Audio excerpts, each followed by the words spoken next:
Muchísimas gracias, Ana María, por esta presentación que creo que nos ayuda muchísimo a reflexionar sobre cuál es nuestro papel precisamente como usuarios de Internet en estos momentos de compartir este tipo de información que puede ser tan emotiva.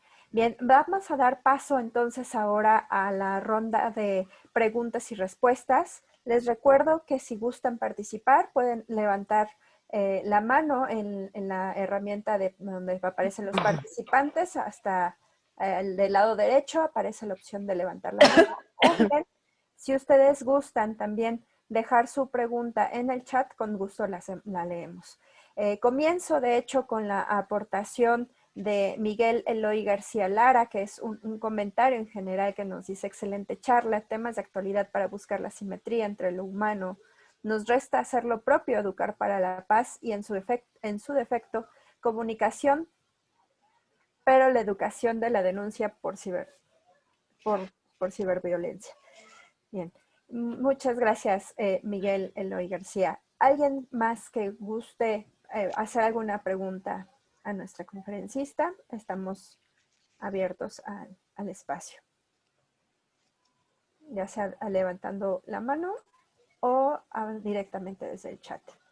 Bien, tenemos otra aportación de Mariana Cortés, que nos dice: excelente charla, me parece increíble y no tenía idea, no tenía la historia detrás del botón del retweet, lo cual también es muy interesante, por cierto, ¿no? Pensar que precisamente se convirtió en una arma para poder viralizar tanto los contenidos, generar los trending topics, toda esta situación tan tremenda. Bien, Mario Durán nos pregunta: ¿existen linchamientos en redes de pequeñas comunidades con impacto similar? ¿Qué sugieres cuando sucede en una institución o marca? Fíjate que ese es todo un tema con una institución o una marca. Hay todo un protocolo detrás de cómo trabajar un linchamiento a una marca. El otro día, hace poco, precisamente estaba hablando con una financiera al respecto. El caso de Zuckerberg, ese momento en donde él estuvo digamos, en las sesiones con el Senado, la acción de Facebook perdió 18%.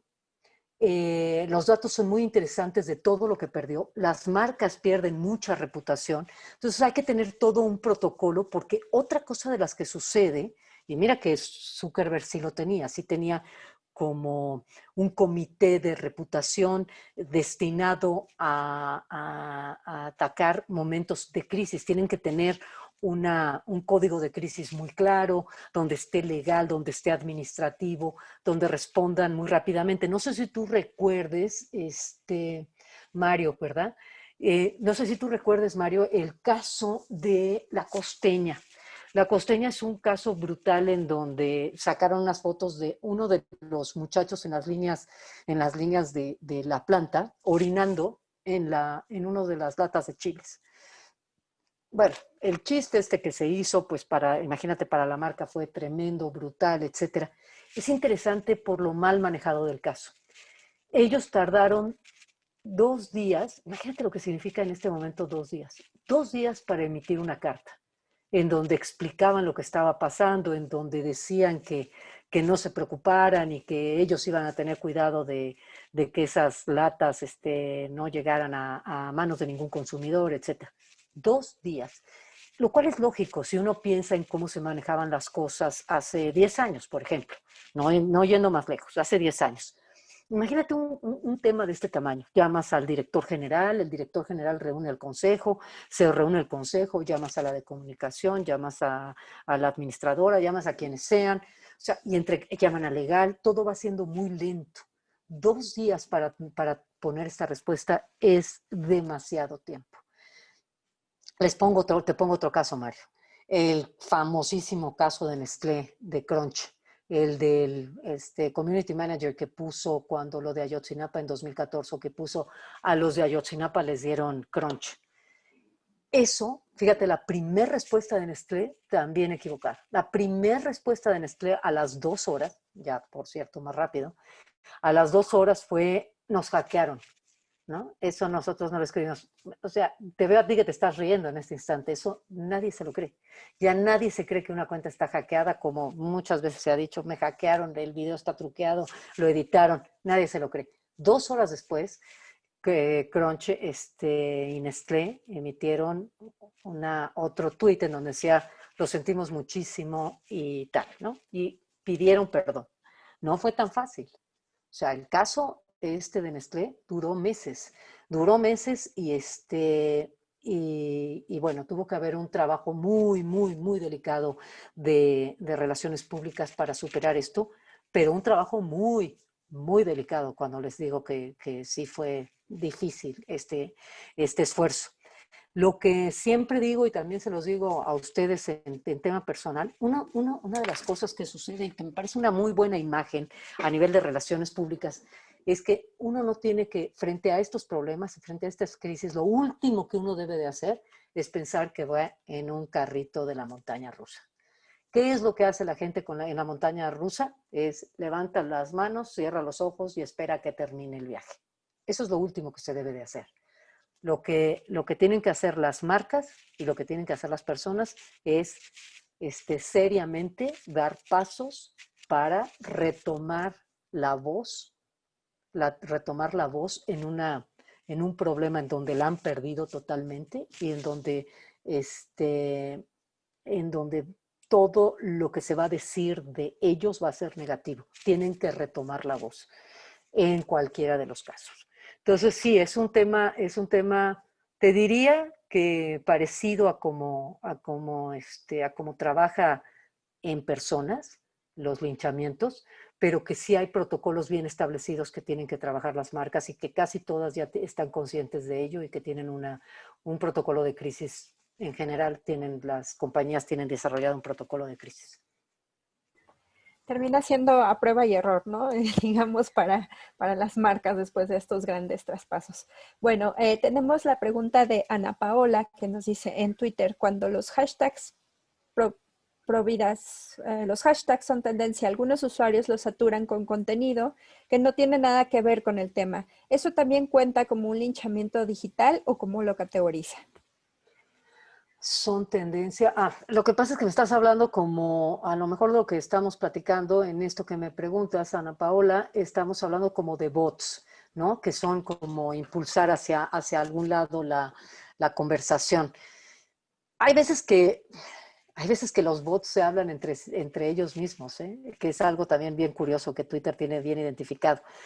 El chiste de los linchamientos, como te comentaba al principio, como comentaba yo al principio, es que para que sea considerado linchamiento tiene que haber una ejecución de la condena en el mundo fáctico.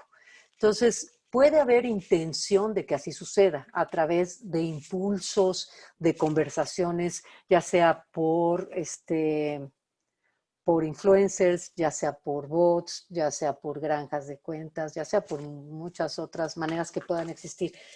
Y se puede intentar. No sé si recuerdan, a ver, les cuento un caso. Creo que era diputado panista, en donde vieron que estaba viendo unas fotos de unas chicas, ¿no? Y que las estaba compartiendo en un chat privado. Lo vieron porque estaba una cámara por encima. Lo que se pidió en ese momento y que sí hubo un gran volumen de comentarios buscando el linchamiento de este personaje que renunciara a su cargo, hubo de todo en ese caso. En ese caso hubo pues detractores, adversarios, la oposición, yo supongo que fuego amigo también debe de haber habido, buscando la renuncia. Él pidió perdón, hizo alrededor con mujeres, alrededor, etcétera, toda esta, digamos, puso la escena bien para tratar de pedir perdón y siguió adelante. Y sí se trató de llevar la condena hasta sus últimas consecuencias, pero no lo lograron. El el diputado no renunció y tampoco el partido le pidió, lo sacó o lo condenó por lo que había sucedido. Que hasta cierto punto, si uno lo piensa y siendo extremadamente objetiva, más allá de lo que el señor hubiera compartido en su teléfono, pues era en una red privada. y no se lo estaba enseñando a nadie. Pero bueno, digamos que no se logró el linchamiento y sí hubo en ese momento, sí hubo como muchos impulsos de artificiales, digamos. También ahora, si ustedes vieron, ¿saben quién? El muchacho que le dice a la esposa que baje la pierna, que ahora va a ser el candidato a la gobernatura de Nuevo León. Ese es otro caso en donde también, generalmente en los casos políticos, el linchamiento político, es donde se ve mucho bot trabajando, muchas granjas, muchas corrientes de opinión, adversarios trabajando a favor o en contra, generalmente en los linchamientos políticos. Muchas gracias. Continuamos con la pregunta de Irene Cortés, que nos dice, en el ámbito de los derechos humanos, muchos temas de denuncia se visibilizan desde las redes sociodigitales, pero existe una línea muy delgada entre la denuncia formal y el linchamiento en redes a los presuntos responsables. ¿Cómo se puede lidiar en estos casos con asuntos así? Yo estoy totalmente de acuerdo contigo. Creo que ese es el mayor problema. Creo que el denunciante también tiene una responsabilidad.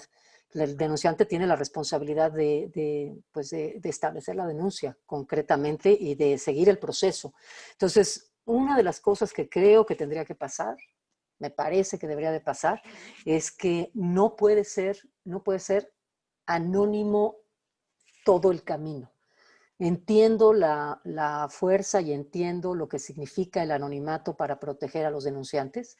Sí me parece importante, pero creo que, por ejemplo, en el caso de Twitter, el nombre de la persona denunciante debería de estar protegido, debe de ser parte del proceso, porque si no se presta a venganzas, se presta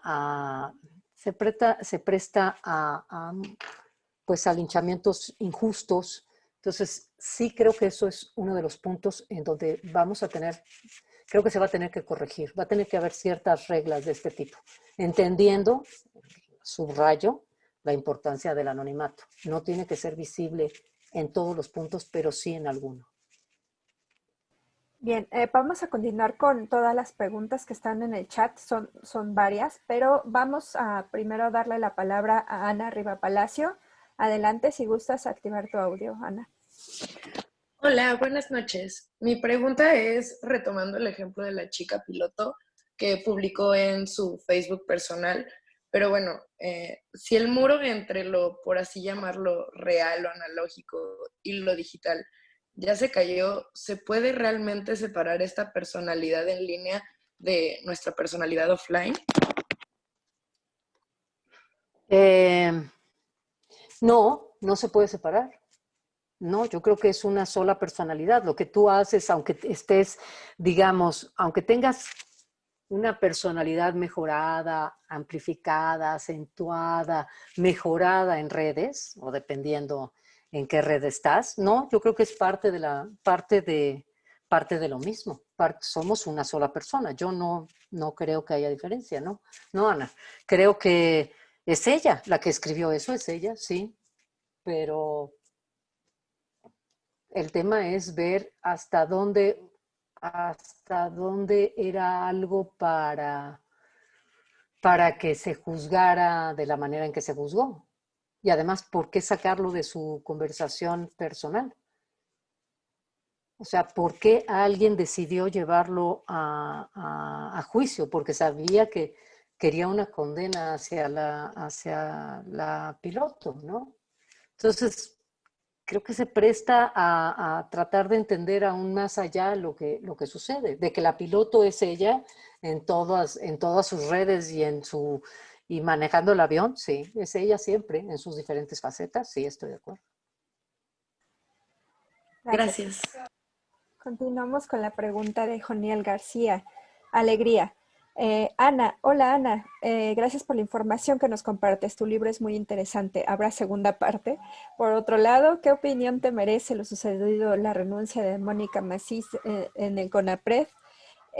¿Se podría considerar como un linchamiento por parte del gobierno o entraría dentro de la cultura de la cancelación? Es que sí, fíjate que qué interesante lo que me dices. A ver, la primera parte sí hay una segunda parte del libro que estoy escribiendo, que es mi doctorado. Y la segunda parte, estás tocando un tema, sí, ¿hasta dónde es linchamiento y hasta dónde es cultura de la cancelación? Es que yo hasta cierto punto pienso que es lo mismo. Es lo mismo, nada más que la cultura de la cancelación tiene, digamos, tiene un razonamiento detrás, supuestamente, que suena más, más civilizado. A ver, déjame darte un antecedente de la cultura de la cancelación. La cultura de la cancelación surge del Twitter negro, así le llaman en Estados Unidos. El Twitter negro funciona solo, se le llama así, porque no pretende ser abierto, sino pretende una relación solo entre personas negras. Entonces, por eso se llama el Twitter negro y de ahí surgió. Y tiene tanto la gente que está a favor de él como una forma de exposición de causas, sobre todo de racismo, sobre todo de ataques hacia la mujer, en fin, pero sobre todo son esas causas, esas dos causas. Y hay toda una otra línea que dice que la cultura de la cancelación fue extraída de esta cultura del Twitter negro en donde funcionaba y funcionaba muy bien. Es un tema súper interesante porque todos ¿cómo se llama? Todos los académicos que he leído, generalmente hablando a favor, son de raza negra. Y lo que dicen ellos es que se le quitó a los negros esto tan propio que tenían de denunciar y de que lograr, ellos lo dicen así, que las cosas pasaran, así lo dicen, y las élites lo tomaron para jugar con él y convertirlo en un meme y cancelar a todo mundo. Entonces, desde Taylor Swift hasta quien tú quieras, ¿no? Hasta Rowling, Woody Allen, quien sea.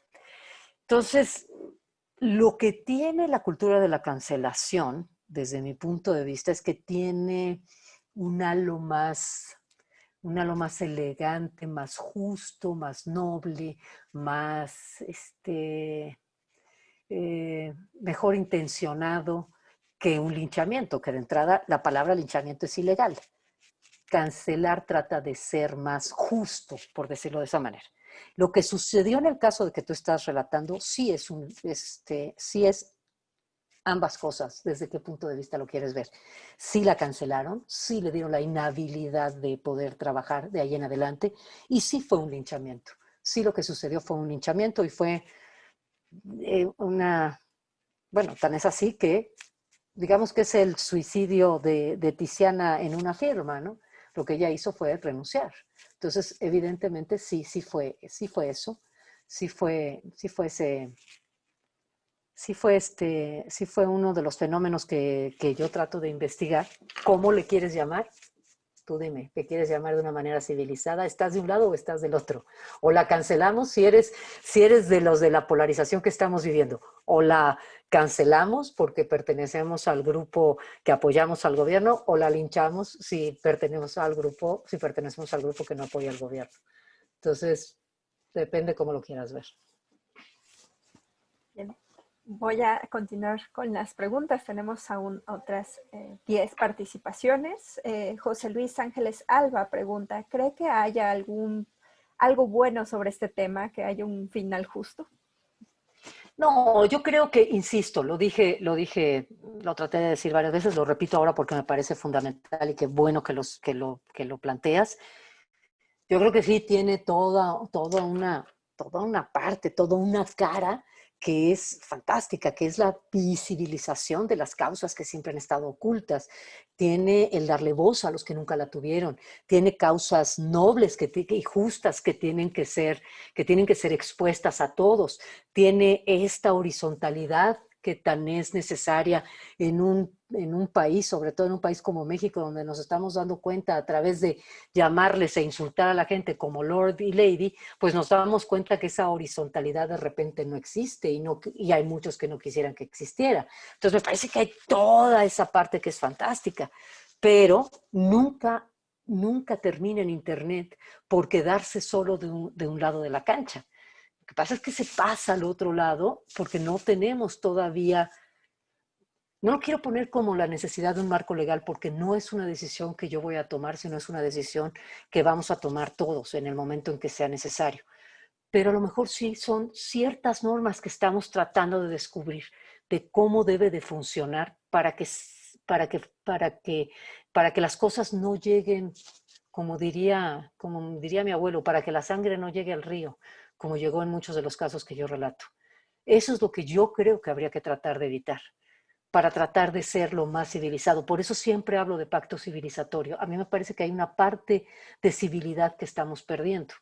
Por eso es que me parece urgente tratar de, es más, lo planteo como tratar de hacer una clase que se llame, y hablo de la primaria o la secundaria, que se llame ética tecnológica o civismo tecnológico, algo que nos ayude a transitar por este mundo en el que vivimos y en el que hoy para mí ustedes son mi mayor contacto con el afuera y con el otro. Es el mayor contacto que voy a tener el día de hoy.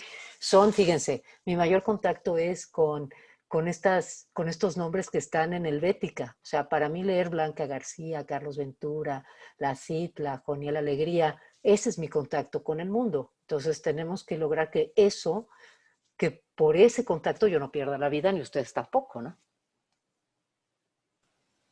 Sí, claro. Clases de alfabetización digital, Exacto, probablemente.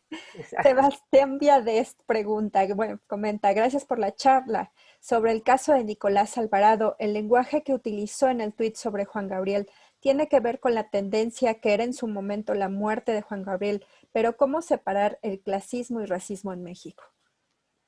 Fíjate que eso es terrible, porque el caso de Nicolás Alvarado, si uno leyera el artículo es muy bueno, por cierto. He desacertado en esa frase, no tengo la menor duda, pero les voy a decir lo que estaba tratando de hacer en ese artículo Nicolás Alvarado. Nicolás Alvarado era director de TV UNAM en ese momento y lo que estaba buscando es, fíjense qué paradójico, estaba buscando que la gente viera un programa que habían hecho sobre la muerte de Juan Gabriel que había sucedido 2 días antes. La muerte de Juan Gabriel era pues lo más terrible que nos había pasado en ese año. Después nos pasaría algo peor, que es que vendría Donald Trump y lo trataríamos como un jefe de Estado. Entonces luego pasarían más cosas esa misma semana. Pero bueno, pero fue una noticia que nos tomó a todos desprevenidos. A mitad de la comida de domingo nos arruinó la sobremesa a todos. Entonces, ese artículo que escribió Nicolás Alvarado trataba de ser provocativo, diciendo que no le gustaba a Juan Gabriel y que vieran el programa de Juan Gabriel porque reconocía que era un gran artista. Y dijo la frase terrible. Y es que cuando dice que no le gustaba, y habla de que las letras le parecían muy tortuosas, cosa que también dijo Carlos Monsiváis, y era su gran amigo. Juan Gabriel le decía papacito, papito, le decía a Carlos Monsiváis. Decía Nicolás, dice en un momento dado, no me gustan sus lentejuelas, no por jotas, sino por nacas. Esa es la frase que sacan de contexto. Si lo leen, les digo, hablaba, en general decía que el culpable era él y que tenían que ver ese programa, pero bueno, reconozco, como también lo reconoció creo que Nicolás, que es una frase muy poco afortunada. Es una frase que además descontextualizada es todavía más dura y es peor. Eh, pero eso es lo que sucede con Twitter. Eso es lo que sucede con la velocidad en las redes. Y dejen de un lado por un instante a Nicolás, pero lo que sucede es que cuando nosotros ponemos un tweet, hay un colapso del contexto. O sea, todo el contexto de ese artículo, todo lo que estaba pasando, Nicolás Alvarado tratando de ser un buen director de TV UNAM, tratando de hacer programas, les estoy poniendo el contexto, se derrumba por una frase. Y eso sucede constantemente en los tweets, en todos los tweets que hacemos. Colapsa el contexto y solo es válida esa frase. Por esa frase te van a definir y vas a ser catalogado el resto de tu vida. Y es ahí donde donde tenemos que entender hasta dónde retuitar si no tenemos ni siquiera un instante del contexto. No hay, por lo tanto, ninguna capacidad de compasión si no tienes ningún antecedente del contexto.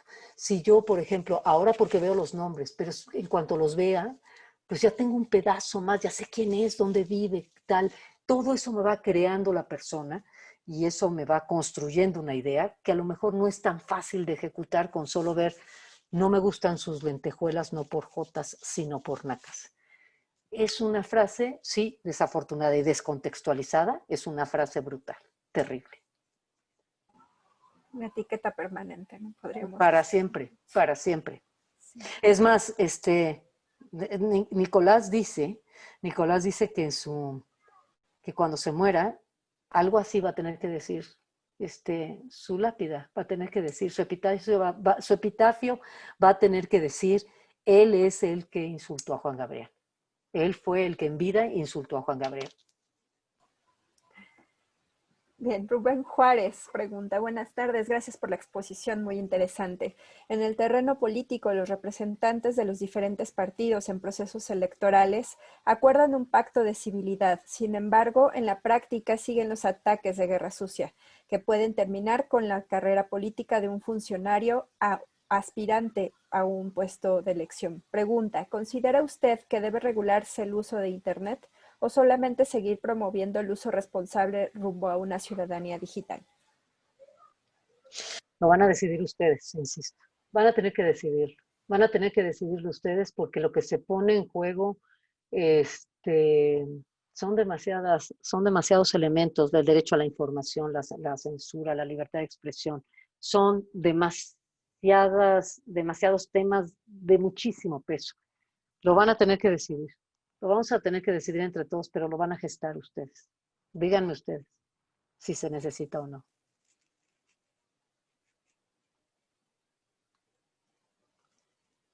Es un gran punto de reflexión para todos, ¿no? Bien, vamos a pasar precisamente creo que podríamos tener toda una conferencia de este tema. Elizabeth, sí.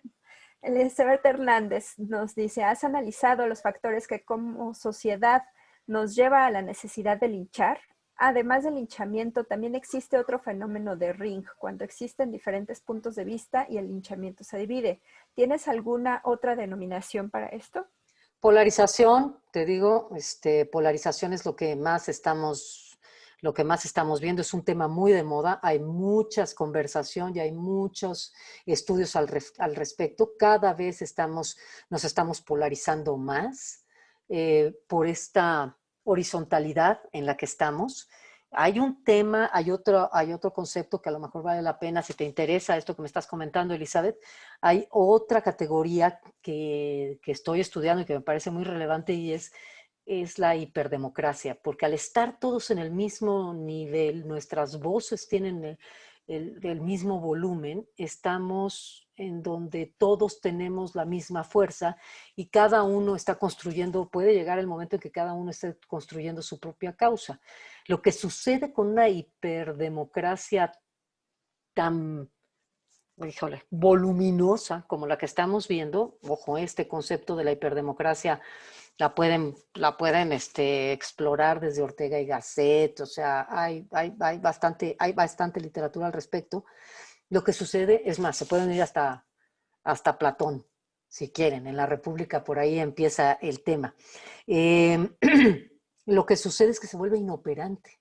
Lo que estamos haciendo es que se está volviendo inoperante, nos estamos volviendo inoperantes social y políticamente. En esta polarización brutal en la que estamos viviendo, si estamos tan encontrados, y si todos gritamos al mismo volumen, pues lo que estamos haciendo es que no creemos en los otros. De entrada ya no creemos en los partidos políticos, no creemos en los gobiernos. O sea, la verdad es que yo creo que en este momento se cree en el presidente de la República, pero en las demás cosas del gobierno no creo que se crea nada. Las instituciones, etcétera, no creo que le creamos mucho y a los partidos políticos mucho menos. Y eso va a ser inoperante. Eso va a resultar más tarde o más temprano, va a resultar inoperante, porque pues nosotros queremos estar en este momento aquí hablando de linchamientos digitales y de procesos en el mundo digital y en el mundo online y offline y tal. No queremos estar ahorita administrando una secretaría de gobierno. A mí no me interesa. Entonces, ¿qué va a pasar? ¿Qué va a pasar en esta hiperdemocracia en donde todos tenemos una voz que se confronta con la otra, en donde la polarización se está volviendo tan dramática y tan bestial y tan sanguinaria?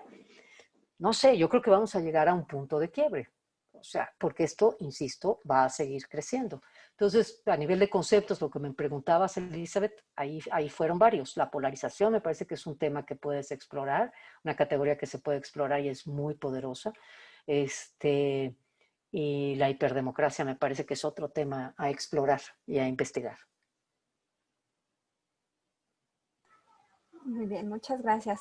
Me voy a pasar en el mercado, que tiene que ver con esto también, cuestión de ser positivo. El linchamiento ha sido negativo muchas veces, pero también puede ser una vía de acción social o justicia. En ocasiones, los políticos, empresarios o miembros de la sociedad que son linchados terminan cediendo ante lo que podemos considerar correcto. ¿Cómo podemos tomar control del linchamiento como herramienta de acción y no solamente como un medio de agresión? El linchamiento, por definición, nunca es correcto. Linchamiento es tomar justicia por propia mano. Eso, lo que acabas de mencionar, además me parece muy relevante porque a todos nos pasa. De repente decimos, oye, pero esa causa sí es justa, sí, que siga el linchamiento. Y dices, no, no puede ser. Linchamiento es tomar justicia por propia mano y no dejarle opción a la defensa al otro. Y nosotros acordamos como sociedad, y este es el pacto civilizatorio que nos estamos brincando, nosotros acordamos, en un momento dado nos dimos la mano y llegamos a un pacto civilizatorio en donde dijimos, ok, vamos a hacer una cosa ya para no pelearnos. Vamos a usar esto que se llama Constitución y esto que se llama Código Penal, y aquí nos vamos a basar. Estas van a ser las leyes con las que nosotros vamos a trabajar. Y acordamos eso. Eso fue nuestro acuerdo. Y nos estamos brincando ese pacto. Estamos decidiendo, no, en este caso, lo que estamos decidiendo, fíjate, lo que pasa es, no, en este caso nos lo vamos a brincar y vamos a acabar con esa persona en las redes sociales y le vamos a destruir su patrimonio, su vida, su familia, todo se lo vamos a destruir. Y es ahí donde nunca es correcto.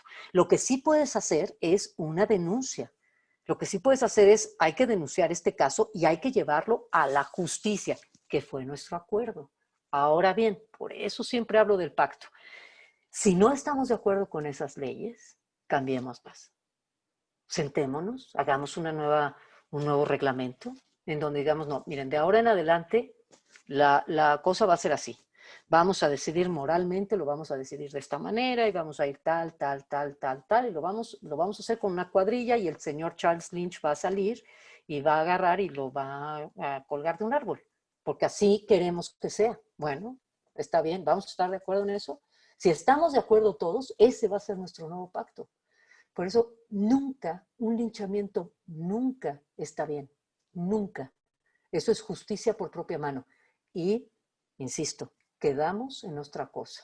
Quedamos en un pacto distinto. Nos dimos la mano y quedamos en otra cosa como sociedad y como sociedad global, como sociedad en todo el mundo. Si lo queremos cambiar, cambiémoslo, pero nos tenemos que sentar a hablar de ello. Por supuesto, tenemos dos preguntas más y unos comentarios que vamos a nombrar. Bien, primero tenemos a Ihuit Leal Zaira, Jocelyn.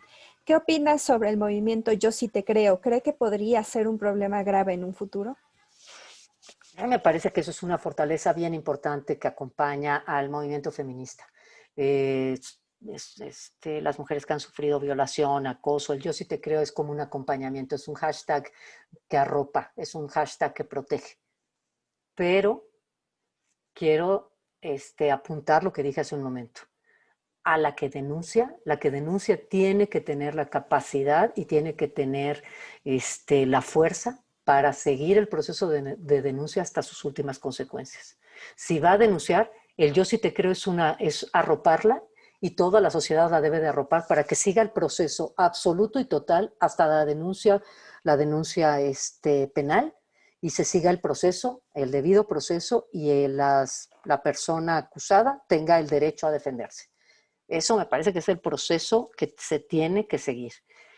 No puedes decir yo sí te creo si el nombre de la persona que está denunciando no está protegido en algún lado. Insisto también, no puede ser un anonimato absoluto. Esos nombres deben de estar resguardados por aquella que creó, aquel grupo, aquella persona que creó el hashtag de yo sí te creo, debe de cuidar el nombre de la denunciante. Entonces, la denuncia tiene que llegar hasta donde este pacto del que hablábamos antes se firmó. Tiene que llegar hasta allá. Tiene que llegar todo el proceso. No puede solo ser mediático. Por supuesto. Y bueno, tenemos a la Citla. Usted comentaba acerca de la cultura de la cancelación. Me pregunto si es posible encontrar un concilio y llevar esta práctica hacia el equilibrio, que por tanto no se cancele todo lo políticamente incorrecto, pero aún funcione como denuncia ciudadana. Donde es que estamos muy sensibles. Ese es otro tema.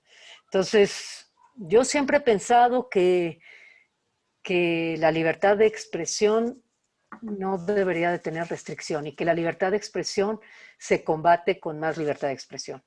Entonces, vengo de esas generaciones en donde, fíjense de dónde vengo yo. Yo vengo de trabajar en una agencia de publicidad hace muchos años, cuando empecé en una agencia de publicidad donde no se podía, trabajábamos con el CONACYDA y no se podía decir condón en la televisión. No estaba permitido. Entonces yo soy de las últimas generaciones donde celebrábamos poder decir cosas que no se podían decir. Entonces me preocupa escuchar cómo se cancelan palabras, porque también creo que hay una autocensura que está creciendo y que no me parece que eso sea benéfico. No sé si hay un punto medio, no lo sé. Lo vamos a tener que encontrar. Vamos, y lo van a tener que encontrar también ustedes. Perdón que les eche todo esto encima, pero son ustedes los que la tienen que encontrar. ¿Cuál es el punto medio? ¿Hasta dónde queremos asustar a la gente para que ya no hable? ¿Hasta dónde nos gusta más un mundo más silenciado?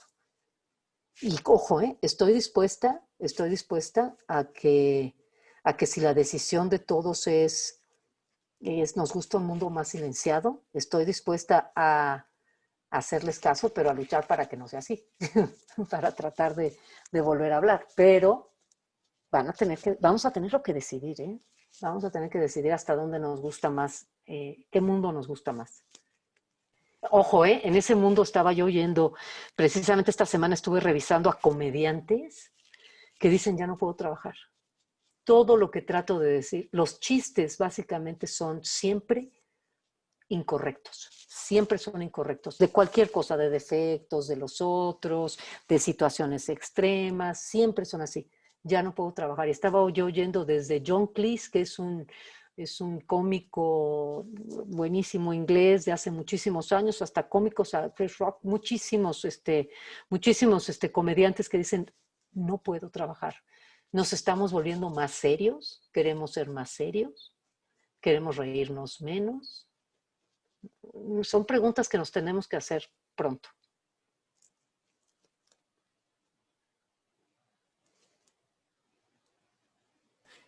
Y en este sentido, igual regresar a esto que habíamos dicho, ¿no? De alfabetización y ética digital, sí, para permitir que haya un equilibrio posteriormente.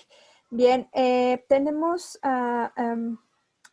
algunos comentarios generales. Vamos a darles lectura. Excelente charla. Muchísimas gracias por responder. Gracias a la web por estos contenidos. Oscar Hernández, estos linchamientos digitales me parece que son una respuesta reactiva ante el lento avance legal que existe en torno a las herramientas digitales. No a manera de censura, más bien las implicaciones que se generan de ello, como también lo es del ciberacoso, fake news o ciberbullying. Excelente charla. Irene Calderón dice, me pregunto y reflexiono sobre si en algunos casos, obviamente no donde los linchados se suicidan, pero sí donde funciona como justicia social por abusos que normalmente quedarían impunes o por violencias simbólicas, ¿podría considerarse como participación ciudadana? Esto también quiere preguntarlo al doctor Sergio Rivera, a ver qué piensa. Lo dejamos ahorita al final. Continúo comentando lo que nos ponen nuestros participantes. Bruno Axel Castañeda, muchas gracias por la plática, con una postura tan emancipada de lo que estos espacios generan. No sé qué es más factible pensar, reflexionar. La regularización del Internet y los espacios digitales para la operatividad del entorno digital, o el error y el momento en que el control del espacio internauta se perdió y la polarización social, contextual, histórica y humana quebró. Interesante plática, gracias. Arumi nos dice, antes que nada agradecerle su tiempo y su exposición, que fue excelente charla, preguntarle qué opina de la Olimpia. Y bueno, lo voy a proponer aquí también el de José Luis Ángeles Alba. ¿Y qué pasa con los videos en donde se ridiculiza hasta llegar al punto en donde terminan suicidándose, sobre todo los adolescentes? Dejo estas dos para después darle la palabra a Irene, que tiene otra pregunta. Tremendo, o sea, la ley Olimpia a mí me parece un gran avance, me parece muy importante, está en el sentido de lo que le pasó a Tiziana Cantone, me parece un gran avance, me parece fantástico, tiene que ver con la venta de los packs y todo este tipo de cosas, me parece que es un gran avance y además creo que ya ha trabajado, ahí va, me parece muy bien. La conozco a ella misma y me parece un gran esfuerzo y un gran trabajo y como digo, un gran avance. En el caso de los videos, pues es que es tremendo, ¿no? Fíjense que les cuento un detalle de cuando estaba haciendo la investigación de Tiziana. Como les comenté al principio, las plataformas decidieron desindexarla, bajarla. Y yo busqué el video y dije, bueno, a ver si es cierto, a ver si bajaron los videos, ¿no? Y efectivamente, no es tan fácil encontrarlo. En vez de llegar en un paso, llegas en 3. Entonces, sí es tremendo, o sea, como les digo, o sea, esta gente queda marcada y sobre todo cuando son adolescentes, hay muchos casos de adolescentes que han terminado suicidándose por este tipo de exhibición en las redes. ¿Qué pasa con esos videos? Ahí están dando vueltas en nuestro mundo, ahí están dando vueltas sin perdón, sin que nadie los perdone, porque finalmente lo que uno trata de obtener cuando piden que lo desindexen, algún comentario que hizo mal, algún video que hizo en un momento absurdo, que tuvo una pésima idea, alguna chica que compartió un pack equivocadamente, lo que quieren es que alguien las perdone, y ahí sigue dando vueltas en este entorno digital sin perdón constante, como da la vuelta uno en el infierno de Dante, en esos círculos, ¿no?, constantes. Ahí siguen dando vueltas. Y ahí sigue el video de Tiziana, ahí sigue dando vueltas. No sé si les conté que cuando murió, uno de lo que me decidió a investigar el tema fue una entrada, un tweet, no fue un tweet porque fue en Reddit donde lo pusieron, pero decía, uno de los comentarios decía, después del suicidio de Tiziana, decía, una puta menos. Y venía un emoji sonriendo. Entonces, pues sí, me parecía que había que estudiar y había que darle un espacio de vida, por lo menos de perdón, a Tiziana, ¿no? Hay tantas personas que se representan en este papel que ella ha tenido. Bien, vamos a darle la palabra a Irene Calderón, que quería hacer una pregunta. Hola, pues no sé si es una pregunta o es un comentario. Antes que nada, muchísimas gracias por la plática. Me revolucionó mucho el cerebro. Cuando mencionaba que, pues, esto de los linchamientos, ¿no? Que nunca puede ser positivo un linchamiento y porque es tomar justicia por propia mano, pero entonces me pregunto, o más bien reflexiono que a veces esa es la única manera, ¿no? Y es terrible, pero pienso en el caso de Yakiri Rubí Rubio, que fue esta chica que en Tepito iba caminando en la noche y dos hombres la agarran por sorpresa, la suben a un hotel, la están violando y la están acuchillando y ella mata a su agresor, ¿no? y de hecho estuvo 1 año y medio en el reclusorio por esto. Y entonces, justo a partir de ella es que se empieza un movimiento en Tepito bastante interesante de mujeres, ¿no? Y bueno, no sé, pienso que a veces es la única manera y que pensar en que podríamos sentarnos con los políticos o con las organizaciones o instituciones, pues no sé, ojalá se pudiera y ojalá sí tuviéramos que firmar algo, ¿no?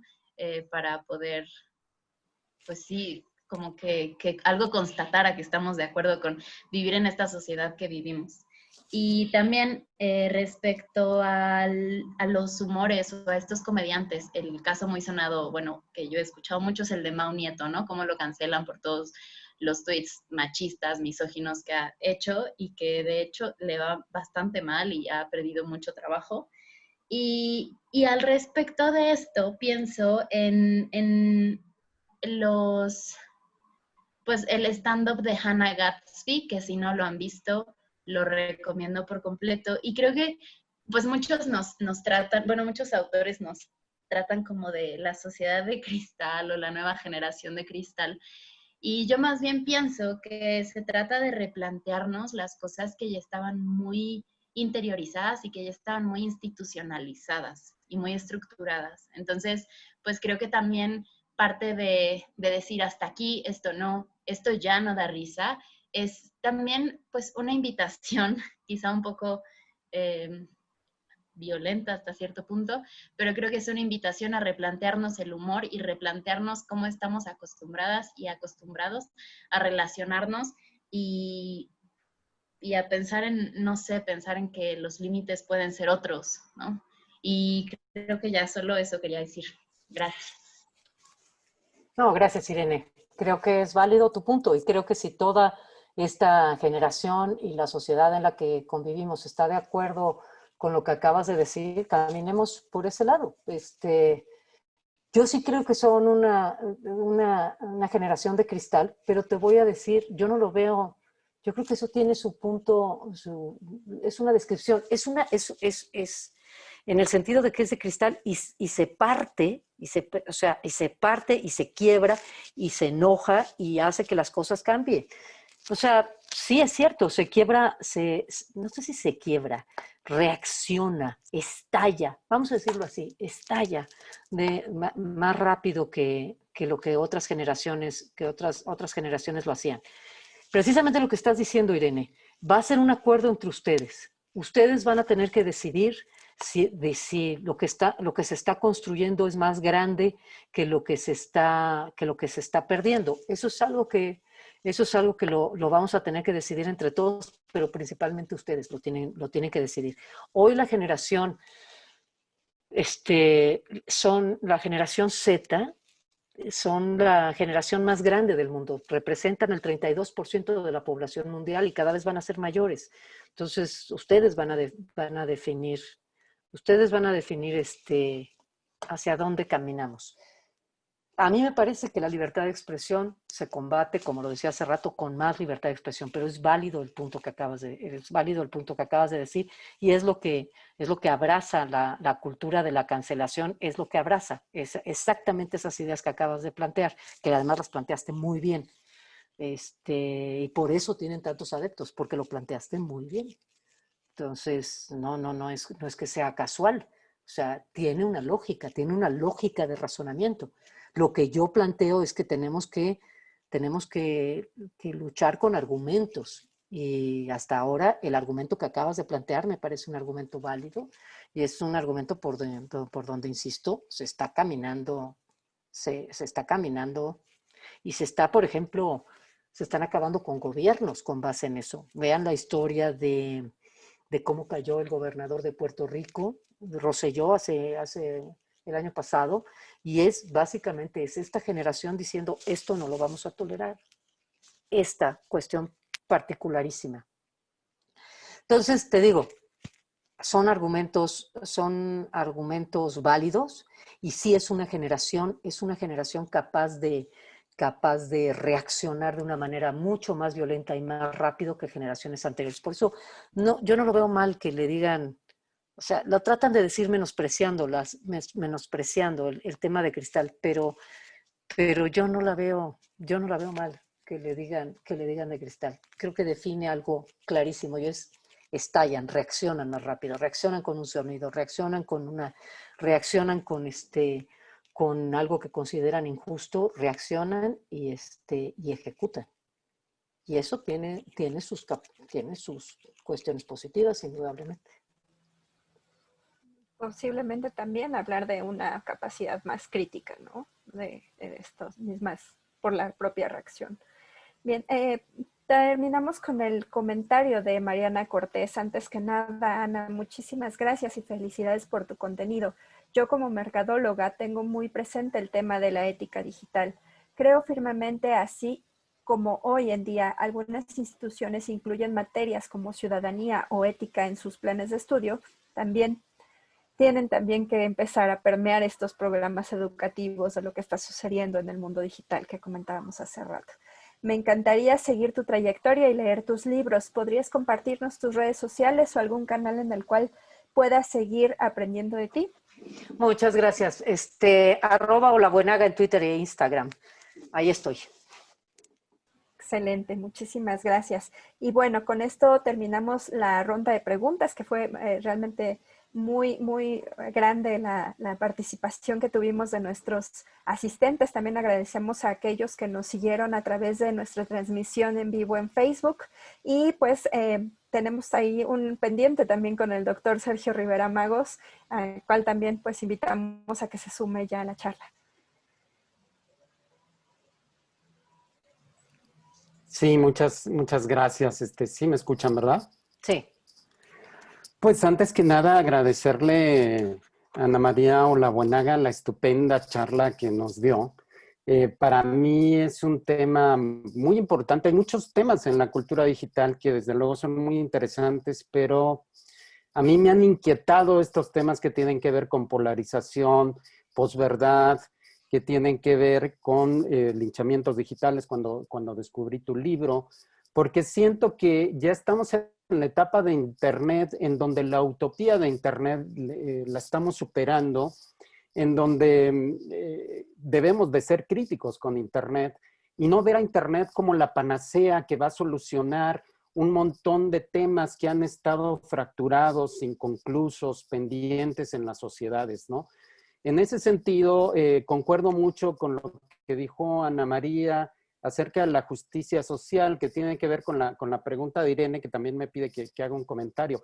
Yo también creo que Internet no es la solución para instituciones que no hacen justicia, que no son capaces de hacer su trabajo, para una clase política que no es empática, para funcionarios que no entienden las causas, a veces feministas, a veces de las minorías, a veces las causas de las víctimas.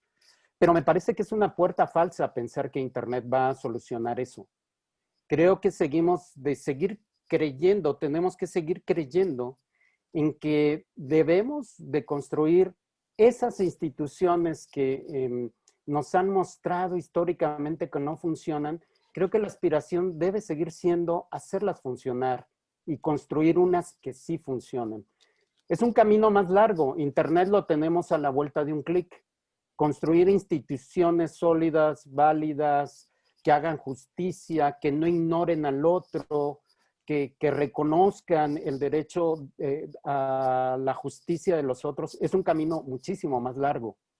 Pero a final de cuentas yo creo que es la única opción. Porque si no, volveremos a la ley de la selva que ahora será digital. Exacto. Pero si no, será finalmente la ley de la selva. Los procesos civilizatorios lo que nos mostraron fue que la anarquía y la justicia en nombre del pueblo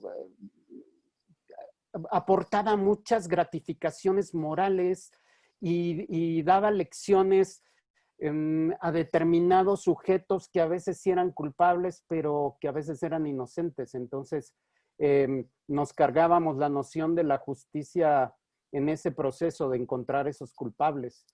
Y yo siempre pienso que no, en derechos humanos no hay que personalizar. En este caso sí, en este caso no. Los derechos humanos son para todos. no tienen un nombre particular. Tarde o temprano requeriremos de ellos como personas y ahí es donde estaremos demandando que funcionen. Entonces, me parece que el camino es no pensar que Internet es la solución a aquellas deudas históricas que las sociedades tienen por la inoperancia de sus instituciones. No, Internet no lo va a solucionar. Tenemos que seguir construyendo esas instituciones y logrando esos acuerdos sociales sólidos, como bien decía Ana María, ¿no? Y qué bueno que las nuevas generaciones no estén dispuestas a aceptar un montón de cosas que eran abusos, arbitrariedades, personajes impresentables. Qué bueno, pero también reconozcamos el derecho de los otros a defenderse y el debido proceso, siempre, ya sea en Internet, fuera de Internet, es lo que yo pienso. Y simplemente el comentario, Ana María, pues queda muy poco margen, porque ella es una especialista y ha explicado todo muy bien.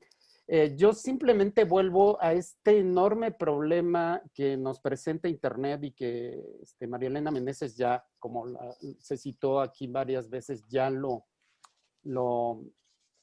evidenciaba. Estamos aparentemente en un callejón sin salida, porque intentar cuestionar a Internet, regular Internet y desvelar el lado oscuro de Internet, pareciera que entra en conflicto con esas nociones utópicas, positivas, románticas incluso que teníamos ya de Internet y que funcionaban muy bien. La libertad de expresión a ultranza, siempre como sinónimo de Internet, la participación ciudadana y toda participación ciudadana es positiva, no regular Internet bajo ningún tipo de noción ni argumento. Sí, me parece que eso funcionó como relato durante muchos años, pero estamos en sociedades que se destruyen a sí mismas.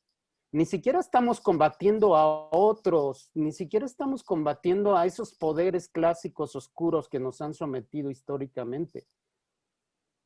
Estamos pensando en una sociedad que al final del camino tiene más armas para autodestruir aquellas cosas que sí valían la pena y que vale la pena empezar a identificar cuáles cosas sí merecen ser preservadas y cuáles no.